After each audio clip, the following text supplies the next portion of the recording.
Before we begin, take a few seconds to look at a current political map of the world. Pretty colorful, isn't it? Sure, there are larger swaths on the map like Russia and Brazil, but Eastern Europe, Africa, and Southeast Asia all have several colors snaking around and crammed in between one another, don't they? Well, a big reason for the numerous amount of countries in the world today is the process of decolonization that occurred after World War II in Asia, Africa, and the Middle East. Indeed, as recently as 70 years ago, the political map of the world was far less colorful than it is today. Now, there are over 200 nations on the planet.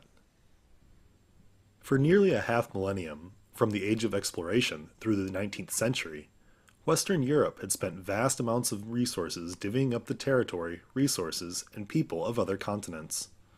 By 1900, nearly the entire continent of Africa, parts of South America, and most of Southeast Asia and the South Pacific were considered territories or colonies owned by countries like Great Britain, France, or Germany. After the dissolution of the Ottoman Empire after World War I, the Middle East was similarly split between Great Britain and France, who set up puppet states in the region to give some semblance of home rule. Considering the expansive reach of the colonial system, from South America to Southeast Asia and everywhere in between, it's important to remember the diverse causes and experiences of decolonization. Indeed, where some countries were granted their independence by their colonial masters, others had to fight for it.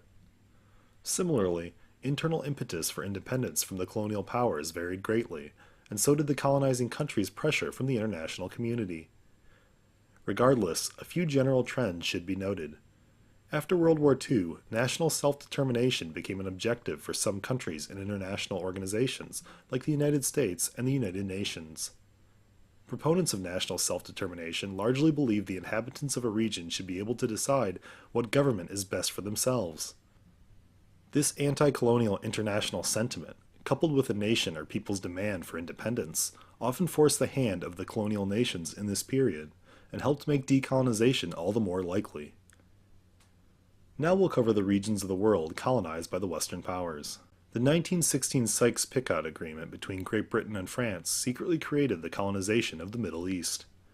Both Great Britain and France already had troops in the region allied with local movements trying to weaken the Ottoman Empire. After the war, the French and British drew the lines of most modern states in the region, including Iraq, Lebanon, Syria, Transjordan, and Palestine. The puppet states the Western governments set up were essentially under European control. This fact was made all the more apparent after World War II, when Great Britain and the newly formed United Nations agreed to split Palestine in two and create the Jewish state of Israel.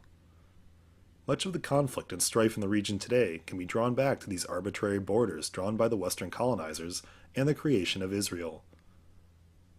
After World War II, the French and British came under serious pressure to eliminate their influence upon the Middle Eastern states, especially from the United States and the United Nations.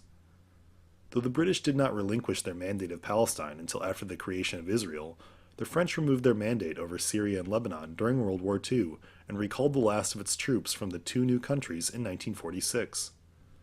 Likewise, Transjordan became the Kingdom of Jordan in the same year when the British removed their own mandate.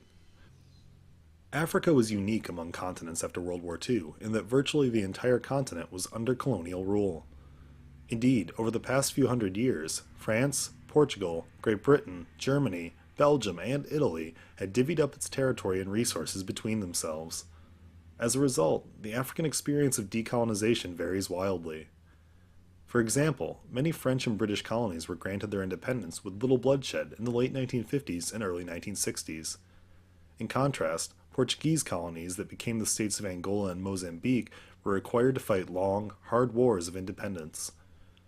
The decolonization of Africa, be it through war or peaceful means, took place mainly between 1956 and 1975, with its most intense period occurring in the early 1960s.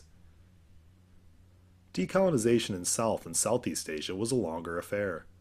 Indeed, facets of Indian society had been peacefully fighting for Indian independence from Great Britain since the 19th century.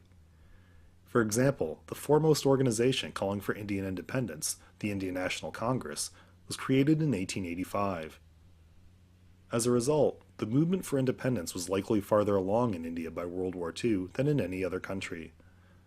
Nonviolent organizers like Mahatma Gandhi had mobilized large portions of society, and several violent suppressions of protests by British officials, such as the Amritsar massacre in 1919, had turned popular sentiment against the colonizers.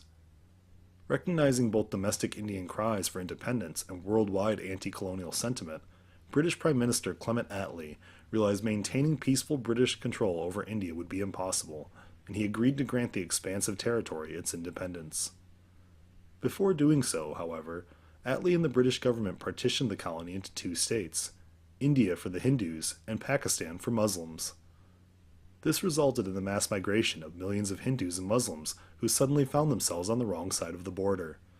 The partition did not end the violence in the region either, as the two countries fought over the border region of Kashmir, which still remains a contentious territory today.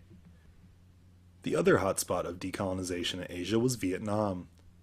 The Vietnamese have been clamoring for independence from the French since before World War II. After World War II, armed conflict routinely broke out between Vietnamese guerrillas and French forces. In the 1950s, the United States began tacitly supporting the French and later the democratic South Vietnamese government in order to hinder the spread of communism. Meanwhile, the Communist North, led by Ho Chi Minh, was secretly being supported by both the Soviet Union and China. After a U.S. naval vessel was attacked in the Gulf of Tonkin in 1964, the United States began bombing North Vietnam and sent troops to the former French colony the following year. After nearly a decade of fierce and internationally controversial violence, the United States withdrew its troops in 1973, and the North Vietnamese united the country under its communist government when it took the southern capital, Saigon, in 1975. The decolonization of Africa, Asia, and the Middle East was a varied and diverse process often dependent on local factors such as ethnic and religious makeup, domestic movements for independence, and the international politics involving the colonizing nation. The one major factor which encouraged many of these states to clamor for independence while also discouraging many of the colonizers from fighting to keep their colonies was national self-determination. Several organizations and nations like the United Nations and the U.S. encourage self-determination, maintaining that the citizens of a region or country should be able to decide for themselves what type of government was best for them.